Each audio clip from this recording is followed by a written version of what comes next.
Hello guys, मैं हूं अबीहा इंतखाब। आपके अपने यूट्यूब चैनल अबीहा क्लासेस सफलता की सोच में आपका स्वागत है।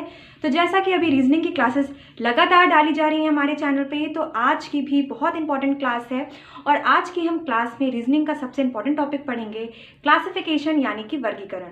देखिए, जितने भी कॉम्पिटिटिव एग्जाम्स हैं और अगर आप किसी भी कॉम्पिटिटिव एग्जाम्स की अगर तैयारी कर रहे हैं, एसएससी की तैयारी कर रहे हैं या किसी भी कॉम्पिटिटिव एग्जाम्स की तैयारी कर रहे हैं, तो उसमें आपका रीजनिंग का ये टॉपिक ज़रूर आता है। इससे 2 क्वेश्चन आपके बनते ही बनते हैं। तो आपका 2 नंबर आज यहाँ पे पक्का होगा और यहाँ पे मैं आपको बताऊंगी कि कैसे इन क्वेश्चंस को आप सॉल्व कर सकते हैं। देखिए, ये क्वेश्चंस बहुत सिंपल होते हैं। जैसे कि मैंने सादृश्य परीक्षा जब पढ़ाई थी आपको, तो उसमें बहुत सिंपल क्वेश्चंस थे कि कैसे लोहार का संबंध लोहे से होता है तो सोनार का संबंध सोने से होता है। उसी तरह यहाँ पे क्लासिफिकेशन में हम देखेंगे कि जो 4 ऑप्शंस हैं या 5 ऑप्शंस जो दिए रहेंगे, उनमें से कोई एक अलग होगा। तो चलिए यहाँ पे स्टार्ट करते हैं आज का वीडियो और जानते हैं क्लासिफिकेशन के बारे में और जानते हैं रीजनिंग के इस टॉपिक को आज। तो चलिए वीडियो स्टार्ट करते हैं। तो हम पढ़ रहे हैं एसएससी सीजीएल के क्वेश्चंस। देखिए, मैं जो भी क्वेश्चंस यहाँ पे लेके आती हूँ वो कॉम्पिटिटिव एग्जाम्स के होते हैं। ये सारे क्वेश्चन एसएससी सीजीएल 2017 में आए थे, तो वही क्वेश्चन हम सॉल्व करते हुए चलते हैं। देखिए, यहाँ पे आपके सामने ऑप्शन है। क्वेश्चन नंबर 1 में ऑप्शन है आपके सिंह, तेंदुआ, सांप और बाघ। तो इनमें से कोई एक अलग होगा। क्लासिफिकेशन, वर्गीकरण, यानी कि एक वर्ग कोई अलग होगा, वही हमारा राइट आंसर होगा। तो देखिए, सिंह, तेंदुआ, सांप और बाघ। अगर हम बात करते हैं, सिंह भी एक जानवर है 4 पैरों वाला, तेंदुआ भी एक जानवर है 4 पैरों वाला और बाघ भी एक जानवर है 4 पैरों वाला। तो अब सिर्फ बचा क्या? तो हमारे पास बचता है सिर्फ सांप। तो यानी कि राइट आंसर है सांप। सिंह, तेंदुआ और बाघ गलत हो जाएगा। सही जवाब है हमारा सांप। तो अगर हमने वर्गीकरण किया तो हमने जो हमारा एक सांप वाला जो क्वेश्चन था उसमें हमने निकाल लिया कि मेरे पास यही राइट आंसर है। 4 आपके पास ऑप्शंस मिलते हैं, उनमें से एक सही होगा, हो सकता है 5 भी हो जाए। तो आपको उनमें से एक को क्लासिफाइड करना होगा, यानी वर्गीकृत करना होगा और वही आपका राइट आंसर होगा। चलिए नेक्स्ट करते हैं। ये भी एसएससी सीजीएल 2017 का क्वेश्चन है। कपास, सरसों, मटर और तिल। अगर हम बात करते हैं कपास, सरसों, मटर और तिल, तो देखिए, अगर यहाँ पे हम देखते हैं, तिल भी खाई जाती है, मटर भी खाई जाती है, सरसों भी खाई जाती है, लेकिन कपास खाया नहीं जाता है, यानी कपास एक खाद्यान्न फसल नहीं है। ठीक है, तो हमारा राइट आंसर क्या हो जाएगा? राइट आंसर हो जाएगा कपास। हम वर्गीकृत कर रहे हैं ना, तो देखिए 4 में यहाँ पे दिए हैं, 3 तो ऐसी फसलें हैं जिनको हम खा सकते हैं, तो एक ही फसल ऐसी नहीं है जिसको हम खा नहीं सकते। तो हमारा राइट आंसर कपास हो गया।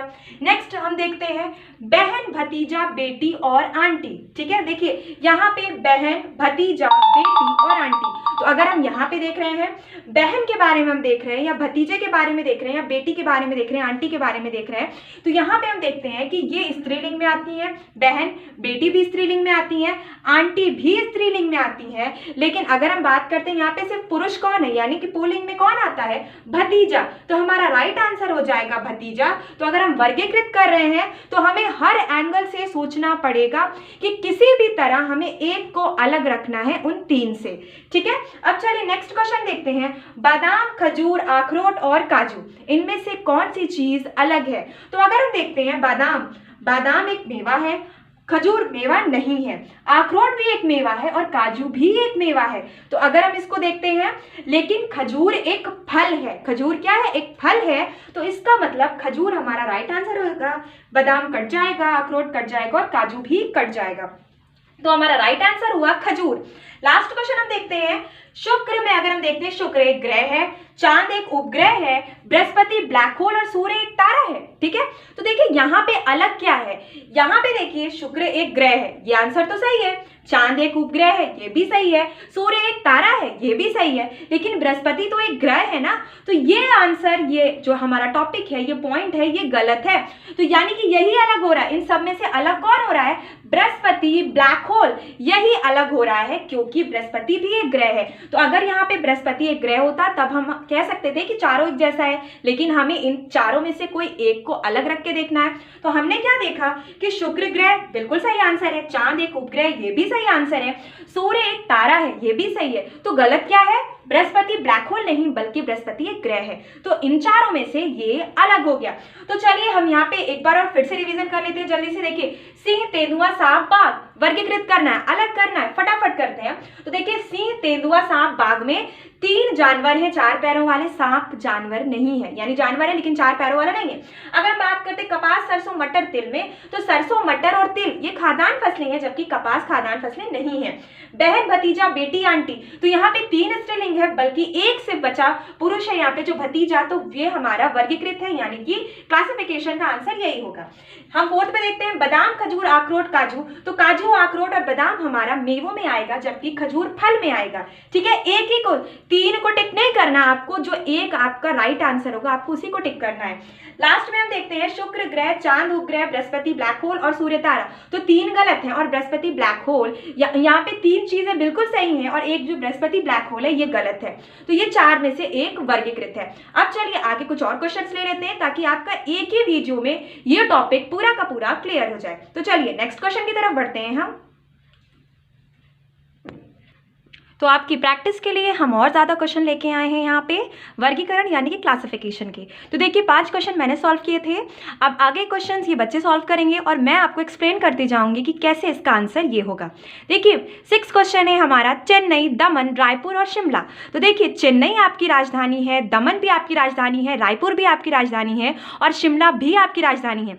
लेकिन इसमें अलग क्या है, तो अगर हम देखेंगे शिमला हिमाचल प्रदेश की राजधानी है, रायपुर छत्तीसगढ़ की राजधानी है और चेन्नई आपकी जो है वो तमिलनाडु की राजधानी है। लेकिन दमन जो आपकी राजधानी है वो दादर नागर हवेली यानी कि केंद्र शासित प्रदेश की राजधानी है। तो इसका राइट आंसर होगा दमन। दमन आपका अलग है क्योंकि ये 3 जो है वो राज्यों की राजधानी है, जबकि दमन सिर्फ एक ऐसा इकलौता है जो केंद्र शासित प्रदेश की राजधानी है। ठीक है, तो अब चलिए नेक्स्ट क्वेश्चन हम देखते हैं। तो यहाँ पे हमें देखने को मिल रहा है नेक्स्ट क्वेश्चन में बैडमिंटन, टेबल टेनिस, क्रिकेट और हॉकी। तो देखिए बैडमिंटन, टेबल टेनिस और क्रिकेट और हॉकी में बच्चे ने टिक किया है बैडमिंटन। तो देखिए बैडमिंटन क्यों टिक किया गया है, क्योंकि टेबल टेनिस में भी बॉल होती है, क्रिकेट में भी बॉल होती है और हॉकी में भी बॉल होती है, लेकिन बैडमिंटन में बॉल नहीं होती। हम चिड़िया से बैडमिंटन खेलते हैं ना, तो टेबल टेनिस, क्रिकेट और हॉकी ये 3 एक जैसा है क्योंकि इसमें बॉल यूज होती है खेलने के लिए, लेकिन बैडमिंटन में बॉल यूज नहीं होती। तो यानी कि ये वर्गीकृत हो जाता है और हमारा राइट आंसर हो जाता है बैडमिंटन। अब चलिए 8वां क्वेश्चन हम देखते हैं, लूडो, शतरंज, पोलो और कैरम। तो देखिए यहाँ पे ये तो बहुत सिंपल आपको लग रहा होगा क्योंकि कैरम ये भी हम घर में बैठ के खेलते हैं, इंडोर गेम है हमारा, शतरंज इसको भी हम घर में बैठ के खेलते हैं, लूडो को भी हम घर में बैठ के खेलते हैं, लेकिन हम पोलो को घर में बैठ के नहीं खेलते, यानी कि ये आउटडोर गेम होता है। तो 3 एक जैसे हैं और एक अलग है, तो उसी को हमने टिक किया है। अब चलिए आगे 9th क्वेश्चन की तरफ हम बढ़ते हैं। अब चलिए हम 9th क्वेश्चन की तरफ बढ़ते हैं। तो हमारा ऑप्शन है बेसबॉल, फुटबॉल और हॉकी और स्नूकर। तो देखिए हमने लूडो, शतरंज, पोलो और कैरम में क्या देखा था, जो गेम यहाँ पे हमें देखने को मिल रहा था आउटडोर में हम देख रहे थे, यानी लूडो, शतरंज और कैरम ये इंडोर गेम था। तो हमारा जो क्लासिफिकेशन में हमने देखा पोलो वो आउटडोर गेम है, लेकिन यहाँ पे हम बेसबॉल, फुटबॉल, हॉकी और स्नूकर को देखते हैं। तो बेसबॉल एक आउटडोर गेम है, फुटबॉल भी एक आउटडोर गेम है, हॉकी भी एक आउटडोर गेम है, लेकिन स्नूकर एक इंडोर गेम है। तो यहाँ पे हमारा जो वर्गीकरण होगा यानी क्लासिफिकेशन होगा वो स्नूकर का होगा। तो हमारा राइट आंसर है एसएससी सीजीएल का 2017 का स्नूकर। चलिए अब 10वां क्वेश्चन हम देखते हैं, दूरभाषा यंत्र, कंप्यूटर, फाउंटेन पेन और टेलीविजन। ठीक है, तो दूरभाषा यंत्र, कंप्यूटर, फाउंटेन पेन और टेलीविजन में हम देखते हैं कि दूरभाषा यंत्र जो हमारा होता है वो मोबाइल, कंप्यूटर उसको भी आप जानते हैं, टेलीविजन उसको भी जानते हैं, लेकिन फाउंटेन पेन इन सबसे अलग है क्योंकि अगर हम बात करते हैं तो ये मशीनें हैं एक तरह की और फाउंटेन पेन एक मशीन नहीं बल्कि एक पेन है। तो क्लासिफिकेशन में फाउंटेन पेन हमारा राइट आंसर है। तो चलिए आगे करते हैं 11th और 12th क्वेश्चन को सॉल्व हम। अब 11th क्वेश्चन की तरफ हम बढ़ते हैं। तो देखते हैं काष्ठ शिल्प, धातु शिल्प, जादू टोना और बेंत शिल्प। तो यहाँ पे अलग क्या है आपका जादू टोना। जादू टोना क्यों अलग है, क्योंकि काष्ठ शिल्प, धातु शिल्प और बेंत शिल्प एक कला है जो लोग सीख कर उसको प्रयोग में लाते हैं, और जादू टोना एक जिसे हम कह सकते हैं बेकार की चीज़ है जिसका इतनी ज़्यादा वैल्यू नहीं होती। ये काष्ठ शिल्प, धातु शिल्प और बेंत शिल्प एक कला है जिनसे लोग रोजगार करते हैं और इनसे पैसा कमाते हैं, और ये लीगल है, इनलीगल नहीं है। ठीक है, अब लास्ट क्वेश्चन पे आते हैं, हम 12th क्वेश्चन देखते हैं, कागज, पेन, मार्कर और पेंसिल। तो राइट आंसर है कागज। क्यों? क्योंकि कागज पर ही हम पेन, मार्कर और पेंसिल से लिखते हैं, तो कागज अलग हो जाएगा, पेन, मार्कर और पेंसिल एक ही जात, एक ही बिरादरी जिसे हम कह सकते हैं उसी की होती है, तो तीनों एक ही यहाँ पे कम्युनिटी में आती हैं, जबकि कागज अलग कम्युनिटी में आता है, क्योंकि हम कागज पर पेन, मार्कर और पेंसिल से लिख सकते हैं।